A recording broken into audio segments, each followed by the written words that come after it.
તો મિત્રો આજના વિડીયોમાં આપણે ધોરણ 6 ગણિતની અંદર જે ચોથું પ્રકરણ છે એમાં 4.3 લંબ આલેખ બાર ગ્રાફ્સ જોઈ રહ્યા છીએ। શું તમે ટીવી કે અખબારમાં આવા આલેખ જોયા છે? કેવા આલેખ? જો અહીંયા એક સેમ્પલ આપ્યું છે। The number of endangered species is rising, મતલબ કે મેમલ્સ હે ને, દૂધાળા પ્રાણીઓ, રેપ્ટાઇલ્સ, સાપ જેવા, આ પછી પક્ષીઓ છે, ઇન્સેક્ટ જીવડા છે, એ બધાની માહિતી આપી છે કે 2007માં તેમની સંખ્યા કેટલી હતી, 2010માં, 2013માં કઈ રીતના વધી રહી છે સંખ્યા, એ એક માહિતીનો તમને અહીં આલેખ આપ્યો છે, બરાબર, જેને લંબ આલેખ કહેવાય છે, લંબ આલેખ જેને કહીએ છીએ। તો ચિત્રાલેખની જેમ આવા લંબ આલેખ બાર ગ્રાફ, જેને સ્તંભાકૃતિ પણ કહે છે, આપણને સૌથી વધુ મૂલ્ય, વિવિધ શ્રેણીઓના મૂલ્યોની સરખામણી વગેરે જેવી માહિતીને ઝડપથી સમજવામાં અને તેનું અર્થઘટન કરવામાં મદદ કરી શકે છે। જો કે જ્યારે માહિતીની માત્રા મોટી હોય ત્યારે તેને ચિત્રાલેખ દ્વારા રજૂ કરવું માત્ર સમય માંગી લે તેવું નથી, પણ ક્યારેક મુશ્કેલ પણ છે। ચાલો જોઈએ કે માહિતીને તેના બદલે લંબાલેખના ઉપયોગ કરીને કેવી રીતે રજૂ કરી શકાય। મતલબ કે જુઓ કે આપણે જેમ કે ચિત્રાલેખ જોયું ને, તો ચિત્રાલેખમાં શું છે કે બહુ મોટી માહિતી હશે તો એ ચિત્રો તમે કેટલા દોરશો, તો એમાં પ્રોબ્લેમ આવી શકે। તો એટલા માટે આ લંબ આલેખની મદદ લઈ શકાય, જેમાં જુઓ આ 2022માં 16,900 બહુ મોટો આંકડો કહેવાય, એ પણ દર્શાવી શકીએ છીએ, લંબ આલેખની વાત છે। તો આ રીતના આપણે આગળ જોઈએ એની માહિતી। ચાલો લખનપાલ દ્વારા અગાઉ એકત્રિત કરેલી માહિતી લઈએ, જે દરેક વર્ગમાં એક દિવસ ગેરહાજર રહેલા વિદ્યાર્થીઓની સંખ્યા વિશે છે। જેમ કે આપણે આગળ જોયું હતું ને 4.2માં કે લખનપાલે જે ગેરહાજર વિદ્યાર્થીઓની સંખ્યાનો આલેખ દોરેલો હતો એની માહિતી અહીંયા એકત્રિત કરવાની કીધી છે। તેમણે આ જ માહિતી લંબ આલેખનો ઉપયોગ કરીને પ્રસ્તુત કરી હતી। જેમ કે આપણે તો 4.2માં શું જોયું હતું કે ચિત્રાલેખ, એમાં આ લખનપાલે માહિતી જે ગેરહાજર વિદ્યાર્થીઓ છે એની આપેલી, હવે એ જ વસ્તુ અહીંયા આપી છે આપણને લંબ આલેખનો ઉપયોગ કરીને। તો જુઓ, એક એકમ લંબાઈ બરાબર એક વિદ્યાર્થી। તો જુઓ અહીંયા એક એકમનો મતલબ શું થાય, તો અહીંથી લઈને અહીંયા આ જે માપ છે ને આટલું 0 થી 1 એ એક એકમ કહેવાય। એ કેટલું લીધું છે? એક વિદ્યાર્થી। તો જેમ કે 1 થી 2 એ 1 થાય, પછી 2 થી 3 1 થાય, તો આ જે આડી લીટી વચ્ચેની ગેપ છે ને એ એક વિદ્યાર્થી એક એકમ લંબાઈ બતાવે છે, એટલું યાદ રાખવાનું। અને આ બાર આલેખ લંબ આલેખમાં આ માપ, પ્રમાણ માપ લખવું પણ જરૂરી છે, એક એકમ લંબાઈ બરાબર એક વિદ્યાર્થી, બરાબર છે। જેમ કે પહેલા ધોરણમાં 3 છે તો 3 સુધી લાયા, જુઓ અહીંયા 3 સ્ટોપ થઈ ગયો। બીજા ધોરણમાં 5 હતા તો અહીંયા ક્યાં સુધી લઈ ગયા? આડી લાઈન જુઓ 5 ઉપર લઈ ગયા। પછી ત્રીજા ધોરણમાં 4 હતા તો 4 સુધી લઈ ગયા। પછી ચોથા ધોરણમાં 2, પાંચમામાં કોઈ ગેરહાજર નહોતું તો કશું જ આપણે અહીંયા ડ્રો નથી કર્યું, દોર્યું નથી। છઠ્ઠો જુઓ, એમાં 1 છે તો 1 સુધી લઈ ગયા। સાતમામાં 5 અને આઠમામાં સૌથી વધુ ગેરહાજર 7। તો આ રીતના જે ચિત્રાલેખમાં આપણે 4.2માં જોયું હતું એવું જ અહીંયા આપણે લંબ આલેખમાં આ રીતના આપણે બતાવી શકીએ છીએ। આ બાજુ ધોરણ લખવાના છે, અહીંયા ગેરહાજર વિદ્યાર્થીઓની સંખ્યા, જે એકમ હોય એ પ્રમાણે તમારે આ કામ કરવાનું રહેશે। હવે શિક્ષક માટે નોંધ આપી છે, જો વિદ્યાર્થીઓએ ધ્યાન ન આપ્યું હોય તો કૃપા કરીને સમાન અંતરે ગોઠવાયેલી આડી રેખાઓ, હોરિઝોન્ટલ લાઇન્સ તરફ તેમનું ધ્યાન દોરો। સમજાવો કે આનો અર્થ એ છે કે ડાબી બાજુએ ક્રમિક સંખ્યાઓની દરેક જોડ વચ્ચે સમાન અંતરે છે। જેમ કે મેં કીધું ને, 1 થી અહીંયા 1 થી 2નું અંતર સરખું છે, 2 થી 3નું સરખું છે, 3 થી 4નું સરખું છે, તો આ સમાન અંતરે આવેલી છે લાઈનો, એની વાત કરે છે, બરાબર। જો વિદ્યાર્થીઓ દોરવામાં ભૂલ કરતા હોય તો શિક્ષક કે વિદ્યાર્થીઓનું ધ્યાન દોરવું કે આ લાઈન એમનેમ આપણે માપ વગર નથી દોરેલી, એ ચોક્કસ માપથી દોરાયેલી છે। લંબાલેખનો ઉપયોગ કરીને નીચેના પ્રશ્નોના જવાબ આપો। ધોરણ 2માં તે દિવસે ખાલી જગ્યા વિદ્યાર્થીઓ ગેરહાજર હતા, તો જોઈ શકાય કેટલા છે? 5। 2માં કેટલા છે? 5। એવી જ રીતે કયા ધોરણમાં સૌથી વધુ વિદ્યાર્થીઓ ગેરહાજર હતા? ધોરણ 8માં આપણે જોયું ને, 7 વિદ્યાર્થીઓ ધોરણ 8માં સૌથી વધુ ગેરહાજર હતા। ત્રીજો પ્રશ્ન, તે દિવસે કયા ધોરણમાં સંપૂર્ણ હાજરી હતી? તો આપણે જોયું ધોરણ 5માં કોઈ ગેરહાજર નહોતું, બધા જ હાજર હતા। તો આ રીતના લંબ આલેખ જે આપણે દોર્યો એના ઉપરથી આપણે આ પ્રશ્નોના જવાબ આપ્યા. લંબ આલેખ બનાવતી વખતે સમાન પહોળાઈ યુનિફોર્મ વિડ્થના સ્તંભો બાર પટ્ટી આડા અથવા ઊભા દોરી શકાય છે. જેમ કે મેં કીધું ને કે જે તમે આડા લીટા દોરો છો બાર ગ્રાફ્સની અંદર એ સમાનાંતરે હોવા જોઈએ, જેનાથી આપણે સમાન માપ લઈ શકીએ. જેની વચ્ચે સમાનાંતર હોય છે એ આપણે વાત કરી. દરેક સ્તંભની લંબાઈ અથવા ઊંચાઈ આપેલી સંખ્યાનું પ્રતિનિધિત્વ કરે છે. જેમ આપણે ચિત્ર આલેખમાં જોયું તેમ જ્યારે આવૃત્તિઓ મોટી હોય ત્યારે આપણે પ્રમાણમાપ અથવા ચિહ્નનો ઉપયોગ કરી શકીએ છીએ. આકૃતિ બહુ મોટી હોય તો પ્રમાણમાપ પછી એ રીતના લેવાનું, બરાબર. જેમ કે આપણે ચિત્રાલેખમાં શું કરતા હતા કે એક સ્માઇલી બરાબર જો મોટી સંખ્યા હોય તો 50 બી લેવાય, 10 બી લેવાય, 20 બી લેવાય, 100 પણ લેવાય. આપણે જોયું હતું ને પતંગવાળા પ્રશ્નમાં, એક પતંગ બરાબર 100 લીધેલું હતું 4.2માં.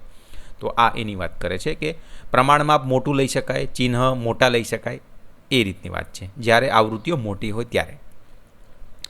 ચાલો દિલ્હીમાં એક વ્યસ્ત 4 રસ્તા પર વાહનોની અવરજવરનું ઉદાહરણ જોઈએ, જેનો ટ્રાફિક પોલીસે એક ચોક્કસ દિવસે અભ્યાસ કર્યો હતો. સવારે 6 વાગ્યાથી બપોરે 12 વાગ્યા સુધી દરેક કલાકે 4 રસ્તા પરથી પસાર થતા વાહનોની સંખ્યા લંબ આલેખમાં દર્શાવવામાં આવી છે. એક એકમની લંબાઈ 100 વાહનો દર્શાવે છે.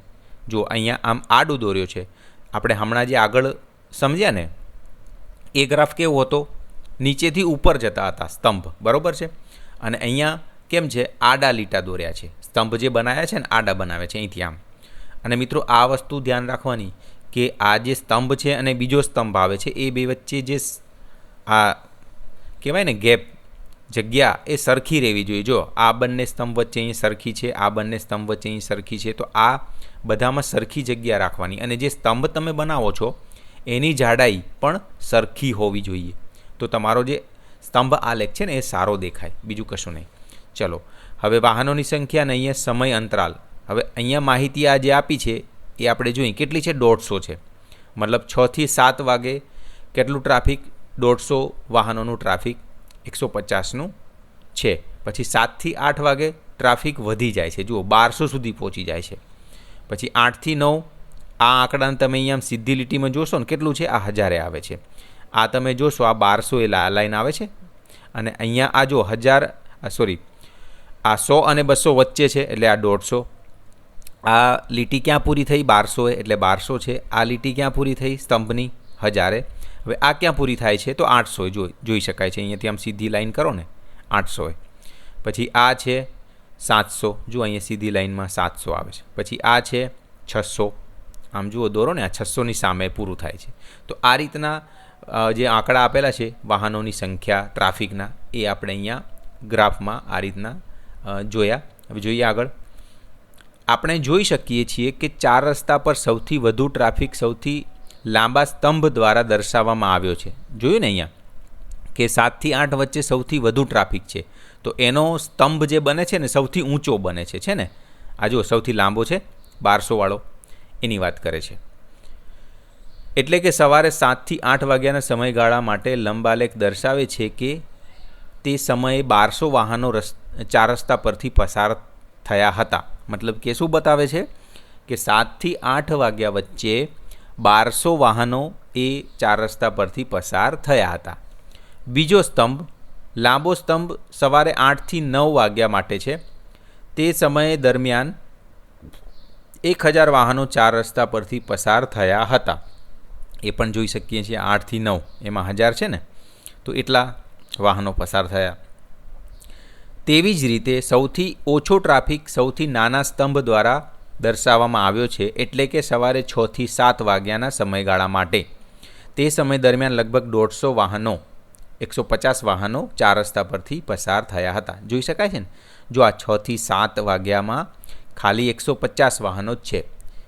તો એ કેમ વિદ્યાર્થી મિત્રો, તો 6 થી 7 એટલે એ તો સવારે ઉઠવાનો સમય હોય છે, ઘણા લોકો ઉઠ્યા પણ નથી હોતા. એ સમયે કોઈ ઘરેથી કામ માટે કે એ માટે ના નીકળે, એટલા માટે સવારે 6 થી 7માં 150 વાહનો જ છે. બીજો સ્તંભ, નાનો સ્તંભ સવારે 11 વાગ્યાથી 12 વાગ્યાના સમયગાળા માટે છે, જ્યારે લગભગ 600 વાહનો 4 રસ્તા પરથી પસાર થયા હતા. એ બી આપણે જોઈ શકીએ છીએ 11 થી 12 600 વાહનો. લંબાલેખ દ્વારા દર્શાવ્યા મુજબ સવારે 8 થી 10ના 2 કલાકના અંતરાલ દરમિયાન 4 રસ્તા પરથી પસાર થતા વાહનોની કુલ સંખ્યા 1000 વત્તા 800 1800 વાહનો છે. એ આપણે કેમ નક્કી કર્યું? જુઓ મિત્રો, 8 થી 9 અને 9 થી 10 એ બેનો સરવાળો કરી દો. જુઓ, 8 થી 9નો 1000 છે અને 9 થી 10 વાળામાં 800 છે. તો એ બંનેનો સરવાળો કરી દઈએ આપણે તો થઈ જાય ને 1800. તો આ રીતના તમે વધારે પડતી માહિતી ભેગી કરીને પણ તમે નક્કી કરી શકો. જેમ કે અહીંયા બધા કલાકના આંકડા આપ્યા છે. હવે તમને એવું પૂછે કે મારે 7 થી 10 વચ્ચે કેટલા વાહનો પસાર થયા એ મારે જોઈએ છે. તો તમારે શું કરવાનું? 1200, 800, 2000 અને 1000 થઈ ગયા 3000. તો 3000 વાહનો પસાર થયા એવું તમે ડાયરેક્ટ કહી શકો 7 થી 10 વચ્ચે. તો આવી રીતના સરવાળો કરીને પણ તમારે વધુ માહિતી જોઈતી હોય તો તમે એકત્રિત કરી શકો. વિચારો અને શોધો. સવારે 6 વાગ્યાથી બપોર સુધીમાં 4 રસ્તા પરથી કુલ કેટલા વાહનો પસાર થયા હતા? તો જોઈએ. જો 6 વાગ્યાથી, જો આ તો આપણે આલેખ જોયો, બરોબર છે. હવે કીધું ને સવારે 6 વાગ્યાથી બપોરે સુધીમાં 4 રસ્તા પરથી કુલ કેટલા વાહનો પસાર થયા હતા? તો બધાનો સરવાળો કરી દેવાનો. 150, 1200, 1000, 800, 700, 600 બધાનો સરવાળો કરી દો એટલે જવાબ આવે 4450. તો અહીંયા જવાબ આપણે લખી દીધો છે. આમ તો સવારે 6 વાગ્યાથી બપોરે 12 વાગ્યા સુધીમાં 4 રસ્તા પરથી કુલ 4450 વાહનો પસાર થયા હતા. બીજો પ્રશ્ન છે, સવારે 7 વાગ્યાથી બપોર સુધીના અન્ય કલાકોની સરખામણીમાં સવારે 6 થી 7 વાગ્યા દરમિયાન ટ્રાફિક ઓછો છે તેવું તમે શા માટે વિચારો છો? તો જુઓ, આપણે હમણાં જ વાત કરી કે 6 થી 7માં ખાલી 150 જ છે, 150 વાહનો જ પસાર થયા હતા. તો એ કેમ ઓછા છે? તમે કેમ એવું માનો છો કે શા માટે એવું કહી શકો? તો જુઓ, જવાબ આપણે લખીએ. આ વહેલી સવારનો સમય છે. મોટાભાગના લોકો ઊંઘતા હોય છે અથવા જાગીને તૈયાર થતા હોય છે. શાળાઓ, ઓફિસો અને બજારો બંધ હોય છે. તેથી વાહનોની અવર જવર નહિવત હોય છે. એટલે સવારનો સમય હોય, હજી તો લોકો ઉઠ્યા હોય, કાં તો ઘણા લોકો તો સૂતા હોય અને ઓફિસ, શાળા એ બધી તો બંધ જ હોય. તો હજી કોઈ એ ઓફિસે ના ગયું હોય, શાળાએ ના ગયું હોય. તો આ બધાના કારણે સવારમાં 6 થી 7માં ટ્રાફિક ઓછો હોય છે. પ્રશ્ન 3 છે, તમને કેમ લાગે છે કે સવારે 7 થી 8 વાગ્યા દરમિયાન ટ્રાફિક સૌથી વધુ હતો? તો જુઓ, દેખાય છે કેટલો હતો? 1200. તો એનો જવાબ આવી રીતના આપી શકાય. આ શહેરનો પીક અવર એટલે શું કહેવાય મિત્રો? કે સૌથી વધારે ટ્રાફિક જે હોય એ વખતે પીક અવર્સ, જેમ કે સૌથી વધુ લોકો એ સમયે ઓફિસે જતા હોય, સ્કૂલે જતા હોય, કામ ધંધે જતા હોય. તો એટલા માટે એને પીક અવર્સ કહેવાય છે કે એ સમયે લગભગ બધા કામે જતા હોય, તો એને પીક અવર્સ કહેવામાં આવે છે. આ સમયે બાળકો શાળાએ જાય છે અને નોકરિયાત વર્ગ પોતાની ઓફિસે જવા નીકળે છે. એકસાથે મોટી સંખ્યામાં લોકો રસ્તા પર આવતા હોવાથી ટ્રાફિક મહત્તમ હોય છે. તો આ 7 થી 8 વચ્ચે આટલા માટે મહત્તમ ટ્રાફિક હોય છે. પ્રશ્ન 4, તમને કેમ લાગે છે કે સવારે 8 વાગ્યા પછી બપોર સુધી દરેક કલાકે ટ્રાફિક ઓછો અને ઓછો થતો ગયો? તો આપણે એ તો જોઈ જ શકીએ છીએ, પણ એનું કારણ શું હોય? જેમ કે અહીંયા 8 થી 9 1000 હતા, પછી 9 થી 10માં 800 થયા, 10 થી 11માં 700, પછી 11 થી 12માં 600. તો આ કેમ ઓછું થાય? તો આપણે એ કહી શકીએ કે સવારે 8 થી 9 એટલે 7 થી 9માં લોકો મોસ્ટલી ઓફિસ જતા હોય છે. પછી ઓફિસે જતા રહ્યા, સ્કૂલે, શાળાએ જતા રહ્યા, કામ ધંધે જતા રહ્યા. પછી શું થાય? પછી તો એ આખો દિવસ ત્યાં જ રહેવાના છે ને, તો ટ્રાફિક ઓછો થાય. જેને બીજું કામ હોય એ જ લોકો રસ્તા ઉપર આવે, બરાબર છે. બાકી બધા તો એ ત્યાં જ હોય, એટલે એમ ટ્રાફિક ધીમે ધીમે ઓછો થતો જાય. જવાબ આપણને અહીંયા આપ્યો જ છે. 8 વાગ્યા પછી મોટાભાગના લોકો તેમના ગંતવ્ય સ્થાને એટલે કે શાળા, ઓફિસ પહોંચી ગયા હોય છે. બપોર સુધી માત્ર સામાન્ય કામકાજ, ડિલિવરી અથવા છૂટક મુસાફરી કરતા વાહનો જ રસ્તા પર હોય છે. તેથી ટ્રાફિક ક્રમશઃ ઘટતો જાય છે. તો આ જે મેં વાત કરી એ જ છે. હવે અહીંયા ઉદાહરણ એક આપ્યું છે, ભારતમાં વસ્તી કરોડોમાં, અને અહીંયા 1951, 1961, 1971, 1981, 1991, 2001. હવે જો આપણે હમણાં વાત કરીને સ્ટાર્ટિંગમાં કે ચિત્રાલેખમાં અમુક લિમિટેશન છે. જેમ કે કરોડનો આંકડો તો ક્યાંથી બતાવાય, લાખનો પણ ના બતાવી શકાય. તમે કેટલા ચિત્રો દોરો, બરાબર છે. અને દોરવું હોય તો દોરી શકાય, 1 બરાબર 1 લાખ લો કે 10 લાખ લો, પણ એ થોડી માહિતી અઘરું પડે, બરાબર છે. એટલા માટે આ લંબ આલેખમાં જુઓ કે 1951માં કેટલું 36, પણ આ 36 આંકડો શું બતાવે છે? કરોડોમાં, એટલે કે 36 કરોડ હતી. 1961માં 44 કરોડ, 1971 54. એટલે આ જે આંકડા લખ્યા છે ને, આ બધા શેમાં આપ્યા છે? કરોડમાં. અહીં 110 એટલે કે 110 કરોડ. તો 2001માં 102 કરોડ હતી. તો આ રીતના જુઓ, નીચે આપેલું છે. આ લંબ આલેખ 10 વર્ષના સમયગાળામાં દરેક દાયકામાં ભારતની વસ્તી દર્શાવે છે. સંખ્યાઓ કરોડોમાં દર્શાવવામાં આવી છે. જો તમે એક વ્યક્તિનું પ્રતિનિધિત્વ કરવા માટે એક એકમ લંબાઈ લો તો સ્તંભ દોરવામાં મુશ્કેલી પડશે. તો મિત્રો, એ તો વાત સાચી છે ને. જુઓ, હવે અહીંયા તો મેં કીધું 36 કરોડ, ઓકે. હવે તમે એક માણસનો એક એકમ લો, જેમ કે આ 0 થી 10 છે ને, એ 1 લઈ લો ખાલી, અને કરોડ નહીં, ખાલી એક માણસ. તો હવે તમે આ સ્તંભ આલેખ તમારે ક્યાં લઈ જવો પડે? જેમ કે આ 36 કરોડ, તો 36, આ 1 થયું, આ 2 થયું, 3 થયું, 4, એવા કેટલા રીતના તમારો ગ્રાફ, તો આખા બુકનું તમે વાત કરો, આખો ચોપડો તમારો ભરાઈ જાય, તો બી આ આલેખ ના દોરાય.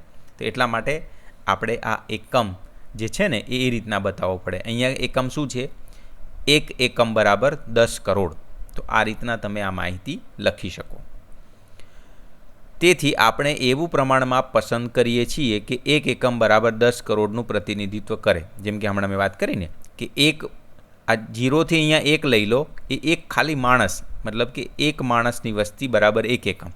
તો એ તો 36 કરોડમાં ક્યાંય પહોંચે.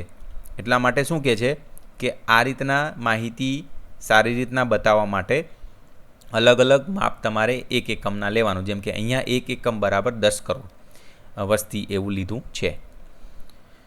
આ પસંદગી માટેનો લંબ આલેખ આકૃતિમાં દર્શાવવામાં આવ્યો છે. તેથી 5 એકમ લંબાઈની સ્તંભ 50 કરોડનું અને 8 એકમનો સ્તંભ 80 કરોડનું પ્રતિનિધિત્વ કરે છે. જેમ કે અહીંયા જુઓ, 5 એકમ એટલે 1 2 3 4 ને 5, બરાબર ને? તો આ 5 કેટલું બતાવે છે? 50 કરોડ. અને એવી જ રીતના 8 એકમ કેટલું બતાવે? 80 કરોડ, કારણ કે 1 એકમ બરાબર 10 કરોડ છે ને, એ રીતના. આ લંબ આલેખના આધારે તમે તમારા મિત્રોને કયા પ્રશ્નો પૂછી શકો છો? તો તમારા વિદ્યાર્થી સહપાઠીઓ છે એમને તમે શું પ્રશ્નો પૂછી શકો? કયા વર્ષમાં ભારતની વસ્તી સૌથી વધુ હતી? વર્ષ 1951માં ભારતની વસ્તી કેટલી હતી? કયા 2 ક્રમિક દાયકાઓ વચ્ચે વસ્તીનો વધારો સૌથી વધુ જોવા મળ્યો? તો આ ટાઈપના મેં અહીં સેમ્પલ માટે મૂક્યા છે. તમે તમારી રીતના પ્રશ્નો બનાવી શકો છો. 50 વર્ષમાં ભારતની વસ્તીમાં કેટલો વધારો થયો? તો આલેખની મદદથી આપણે કહી શકીએ કે ગ્રાફ અનુસાર 1951થી 2001 સુધીના 50 વર્ષનો ગાળો ધ્યાનમાં લેતા વર્ષ 2001માં વસ્તી 102 કરોડ અને વર્ષ 1951માં વસ્તી 36 કરોડ થઈ. તો 36 કરોડ હતી, તો કુલ વધારો 102માંથી 36 કરોડ બાદ કરી દો, 66 કરોડનો વધારો થયો એવું આપણે કહી શકીએ. દરેક દાયકામાં વસ્તીમાં કેટલો વધારો થયો છે? તો દરેક દાયકામાં વસ્તીમાં વધારો જે થયો છે અહીંયા આપ્યો છે 1951માં થી 1961માં.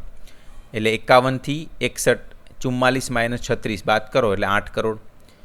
61થી 71 એટલે 54માંથી 44 બાદ કરો એટલે 10 કરોડનો વધારો થયો. 71થી 81માં 68માંથી 54 બાદ કરો એટલે 14 કરોડનો વધારો. 1981થી 91માં 84થી -68 એટલે કે 16 કરોડનો વધારો. અને સૌથી વધુ 1991થી 2001 102 - 84 એટલે 18 કરોડનો વધારો થયો છે. તો આ રીતના પ્રશ્નોના આપણે બધા જ જવાબ આપ્યા. તો મિત્રો, આપણે આ વિડીયોમાં આટલું જ રાખીએ છીએ. આ વિડીયો કેવો લાગ્યો કોમેન્ટ કરીને કહેજો, અને આ ચેનલને તમે સબસ્ક્રાઈબ ના કરી હોય તો કરી દેજો. અને આ વિડીયોઝની અપડેટ માટે આપણી જે ટેલિગ્રામ ચેનલ છે તેને સબસ્ક્રાઈબ કરી દો, જેની લિંક ડિસ્ક્રિપ્શનમાં આપેલી છે. ધન્યવાદ.